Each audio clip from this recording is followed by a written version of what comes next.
both of them could be necessary to get that result, or the first one could and the second one is not, or the second one could and the first one is not, or neither of them would be necessary for the result logically.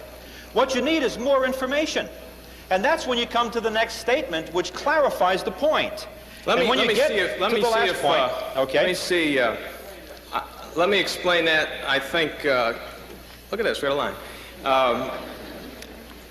If I was to say, and use those same words and use an illustration, whoever walks up a path and has dust fall on him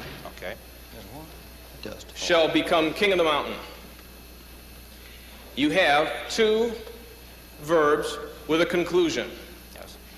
Now, the question is, which of those two verbs are necessary to either get to the top or to become king of the mountain? It could be the first, it could be the second, or it could be both. Yeah. Now, if it would seem, if you take it away from the spiritual context at that point, if you simply say, he that walks up the path and is covered with dust shall reach the top of the hill, it would seem like the first is important. But if I was to say in the next line, whoever is covered by dust shall reach the top of the hill, or whoever is not covered by dust will not reach the top of the hill, then you would realize which of those two verbs is the important one. I think that's what Dr. Bjornstad is saying here. Well, yeah, let me construct it.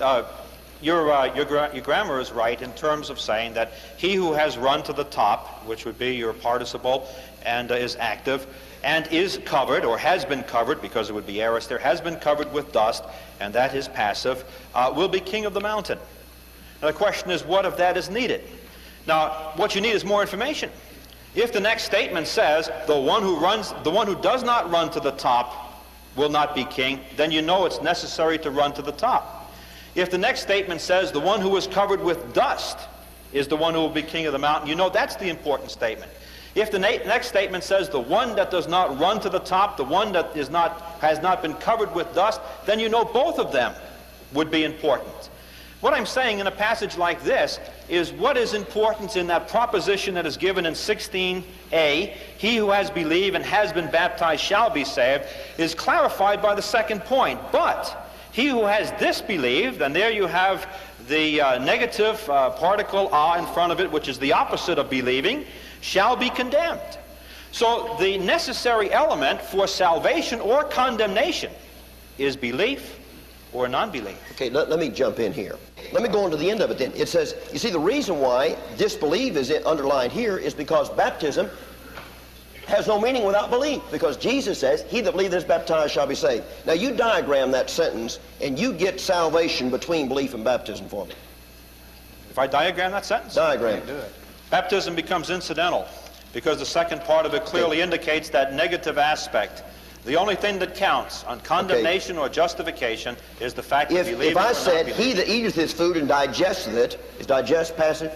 No, has been digested. Okay, has been digested, shall live, but he that eateth not his food shall die. I wouldn't have to say, he that eats not and digests not. Why? Because you can't digest something you haven't eaten. And you cannot be baptized unless you believe. Okay, let's wrap it up on this question if we can, okay? Would you take the illustration and put that in the proper form? Well, he says, he who has eaten his food and has been digested, will live. But the point is that there are other ways